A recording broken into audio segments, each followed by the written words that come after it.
한동훈 대표 같은 경우는 사실은 윤석열 대통령하고 과거 했던 검찰에서 인연뿐만 아니라 예. 또 법무부 장관으로 된다든지 비대위원장으로 되는 과정에 사실은 대통령과의 그런 어떤 친분 관계가 사실은 결정적이었고 또 김건희 여사하고 카톡을 많이 좀 주고받았다는 것 때문에 한번 이야기도 돼서 사실 원조 뭐 김 여사 라인이다 이런 어떤 이야기를 지금 많이 듣고 있는데 또 특히 또 우리 홍준표 지금 시장이 말한 것 중에 정권 교체에 별 기여한 것이 없다는 저런 어떤 부분에 대해서는 사실 공교롭게도 지금 한동훈 대표 측으로 이제 있는 분들 같은 경우는 사실은 그 대선 때 그렇게 크게 기여를 하지 않고 그 이후에 들어오신 분들이 많아요. 친한계 의원들 대부분이 중진이 아니라 그렇죠. 초선들이 상당히 있거든요. 아, 그러니까 그 니네들이 정치를 뭘 알아?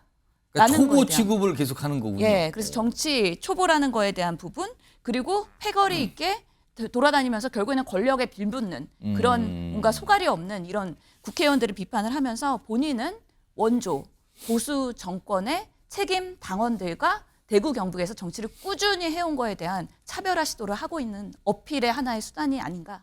대통령께서 사과하고 인적 쇄신, 김 여사 활동 중단, 특별감찰관의 조건 없는 임명 국민들께 약속했다. 한동훈 대표가 얼마 전에 요구했던 5가지 중에 4가지가 설명이 돼 있네요, 저기에. 그럼 한동훈 대표는 저거를 4가지가 충족이 됐다라고 판단한 것 같기도 하고요. 어느 정도 평가한 것 같습니다. 그러면서 이 얘기를 합니다. 중요한 건 민심에 맞는 수준으로 속도감 있게 실천하는 것입니다. 일단 오늘 한동훈 대표가 밝힌 입장의 앞부분 내용입니다. 자, 오늘 이와 관련된 얘기를 해주시기 위해서 여야에서 두 분의 전직 국회의원 나와 계신데요. 홍석준 전 국민의힘 의원 나오셨고요. 맞은편에는 신현영 전 민주당 의원 나와 계십니다. 안녕하십니까? 안녕하세요. 우선 홍석준 전 의원님. 네.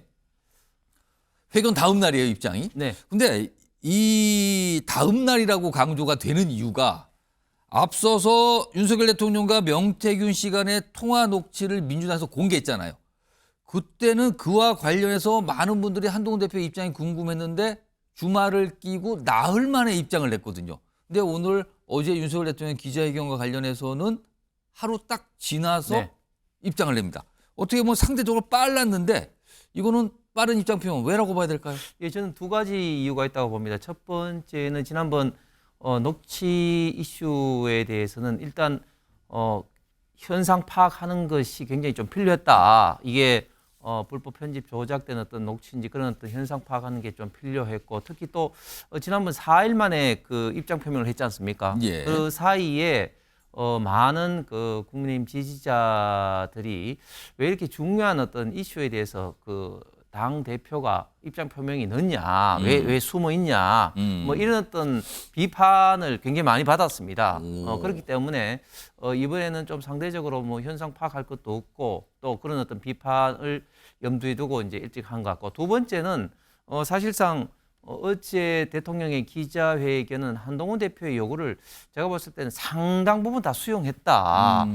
왜냐하면 사실은 집권 여당 대표로서는 다소 좀 무리한 어떤 요구, 즉 대통령에게 뭐 사과를 하라든지 또 김건희 여사 활동 중단이라든지 또 인적 쇄신이라든지 또 특별감찰관 이런 이야기를 했는데 그런 어떤 부분들이 거의 대부분 대통령의 그 기자회견과 담화하는 중에 거의 대부분 다 수용했기 때문에 이런 또 수용한 부분에서까지 또 늦게 내서는 안 되겠다 이런 좀 생각 때문에 빨리 사실 뭐 다음 날 했기 때문에 뭐 빠른 건지는 모르겠지만 상대적으로도 빨리 입장 표명을 한 것 같습니다. 보통 경우에는 뭐 하루가 지나서 했지만 앞서는 나흘이나 걸렸으니까 상대적으로 빨랐다는 거예요, 지금요. 그렇습니다.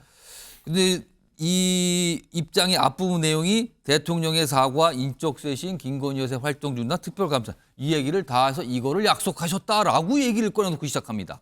자, 그럼 한동훈 대표 오늘 입장의 뒷부분을 좀 보겠습니다. 바로 이겁니다. 이거 당과 관련된 얘기를 하죠. 지금보다 더 주어는 당입니다. 지금보다 더 대통령실과 소통하고 설득하겠다. 대통령께서 말씀하신 특별감찰관 임명 절차 추진할 것이다. 그리고 지시했다라고까지 얘기해요. 그러면서 이 얘기를 마지막에 붙이죠. 민심과 함께 가지 않으면 아무것도 못한다. 국민 앞에 더 겸손하고 겸허해야 한다. 요거 홍석준 전 의원님 마지막 부분이요. 네. 민심과 함께 하지 않으면 아무것도 못한다. 더 겸손해라. 누구 보고 한 얘기 같습니까, 저건?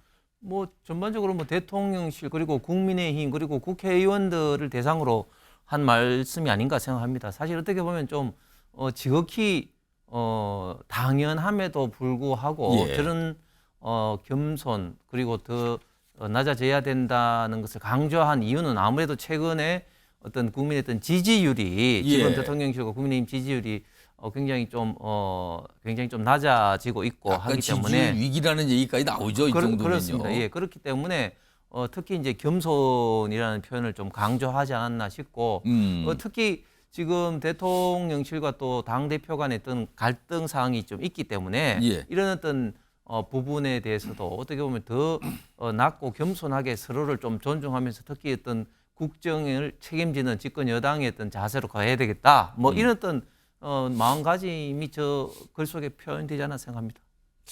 홍석준 전 의원님께 하나를 더 물어봐야겠네요. 네. 혹시 저 입장문을 내기 전에 이번에는 대통령실과 좀 한동훈 대표가 소통을 했을까요?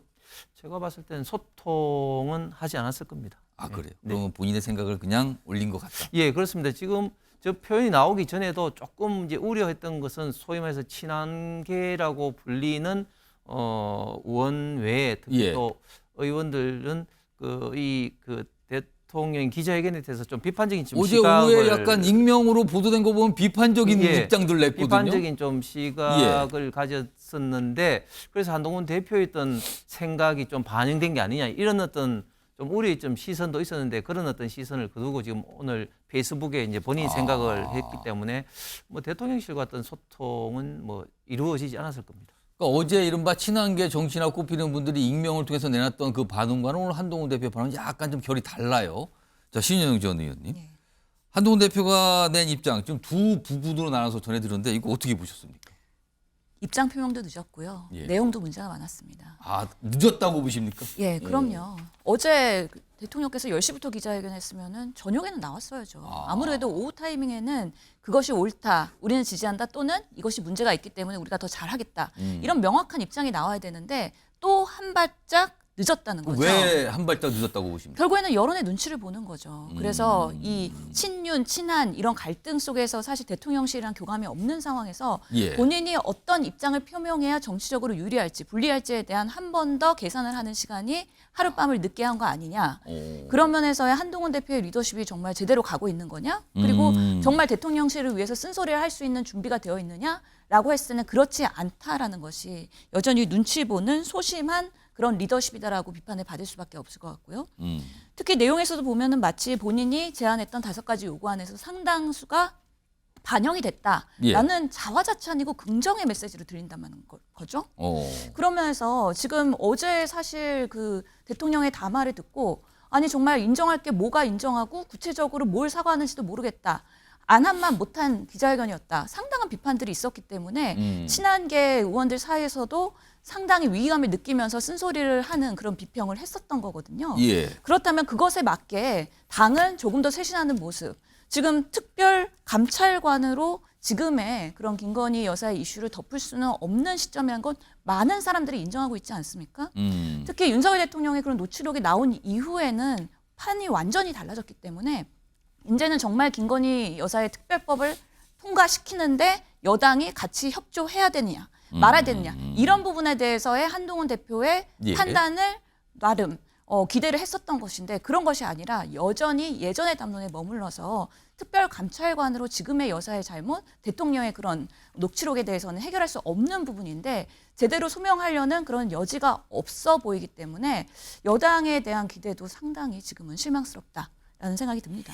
오늘 한동훈 대표가 입장을 표명한 게 글이에요. 물론 오늘 뭐 당의 어떤 공식적인 회의나 이런 게 없어서 그렇다 할 수 있지만 기자들 앞에서 직접 목소리로 이걸 입장을 낸 게 아니라 글을 올린 거거든요. 이건 좀 어떻게 보십니까? 그것도 매우 수동적인 태도인 거죠. 우리 한동훈 대표님 딱 이미지 하면은 본인이 딱 직언직설하고 정확한 시간에 언론이랑 아주 친밀하게 계속해서 공론화하는 그렇기 때문에 사실 너무 언론에 먼저 유출되는 거 아니냐에 대해서 대통령실이 불편해할 정도로 그렇습니다. 그런 게 한동훈식의 정치였다면은 이제는 계속 수동적으로 눈치 보기를 하면서 소극적으로 하는 것 자체가 이 부분에 있어서는 본인도 자신이 없다. 만약에 문제가 있다고 지적하면 보수 지지자들이 본인을 또 공격하기 때문에 이 부분 내부에서 눈치를 보는 상당히 그런 무기력한 모습이 아니냐라는 면에서 원래 그 당과 정부를 변화 쇄신하겠다고 하면서 63%의 지지를 받았다면 그 팩이 다 어디 갔냐라는 비판을 하면서 다시 초심으로 돌아가라라고 말씀드리고 싶습니다.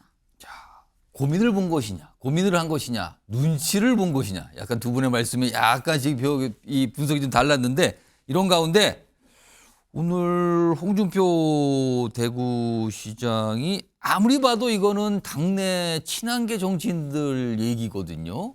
글을 좀 올려놨습니다. 자주 올리는데 오늘도 좀 있어요. 화면 보겠습니다.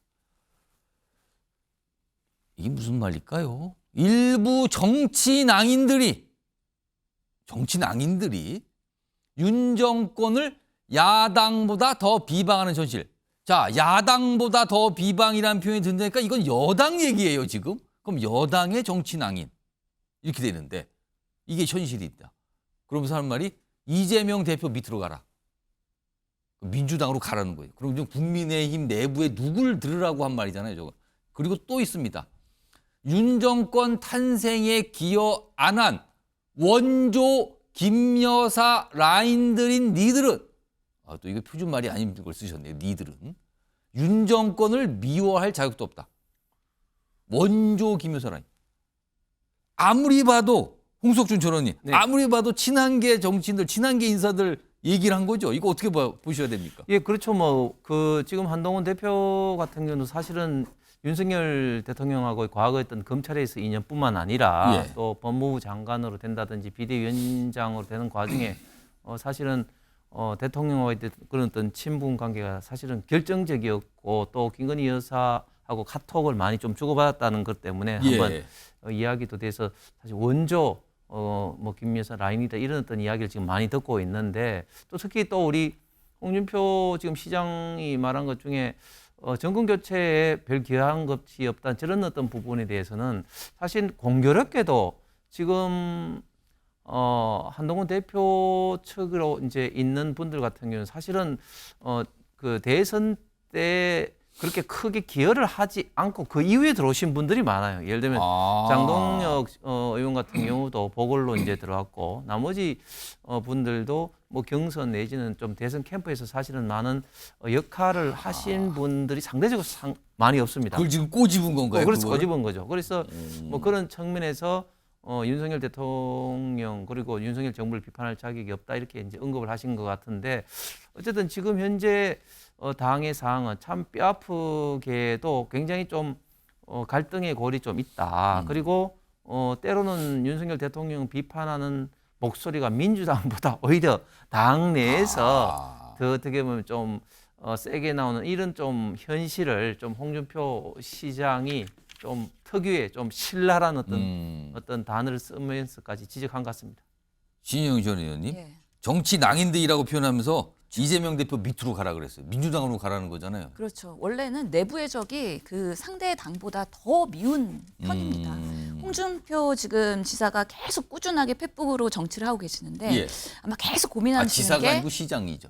예. 홍준표 시장. 예. 내부에서 어떻게 하면 한동훈과 나를 차별화하면서 대권까지 갈 수 있을까에 대한 고민을 하고 있지 않을까 싶은데요. 그렇기 때문에 계속 한동훈 대표를 공격을 하는데 예. 이제는 그 한동훈 친한계의 무리인 국민의힘까지 지난주부터 계속 이제 공격을 하는 시나리오로 가고 있거든요. 표현을 보면은 재밌습니다. 뭐 이리저리 떠돌다가 어느 패거리에 붙어 자해행위를 한다. 라는 표현도 있고요. 수양버들 흐느적거리거나 아니면 갓 들어와서 물정 몰라 날뛰는 사람들. 이런 표현들을 하는 게 결국에는 지금 친한계 의원들 대부분이 중진이 아니라 그렇죠. 초선들이 상당히 있거든요. 그 그러니까 부분을 니네들이 정치를 뭘 알아? 그러니까 라는 초보 거에 대한. 취급을 계속 하는 거군요. 예, 그래서 정치 초보라는 거에 대한 부분 그리고 패거리 있게 돌아다니면서 결국에는 권력에 빌붙는 그런 뭔가 소갈이 없는 이런 국회의원들을 비판을 하면서 본인은 원조 보수 정권의 책임 당원들과 대구 경북에서 정치를 꾸준히 해온 거에 대한 차별화 시도를 하고 있는 어필의 하나의 수단이 아닌가라는 생각도 듭니다. 그러니까 지금 국민의힘 상을 보면요, 이른바 윤한 갈등이 글쎄요 여전히 존재하는 상황에서 회견이 있었고 그거에 대해서 오늘 한동훈 대표가 입장을 냈는데 본인이 요구했던 사항 중에서 어느 정도는 수용이 됐다라는 생각을 좋은 것 같거든요. 그런 상황에서 홍준표 시장 등 이런 일부 또 당내 인사들은 한동훈 대표에 대해서 굉장히 비판적 입장을 여전히 갖고 있고 이런 게 막 혼재가 돼 있는 상황입니다.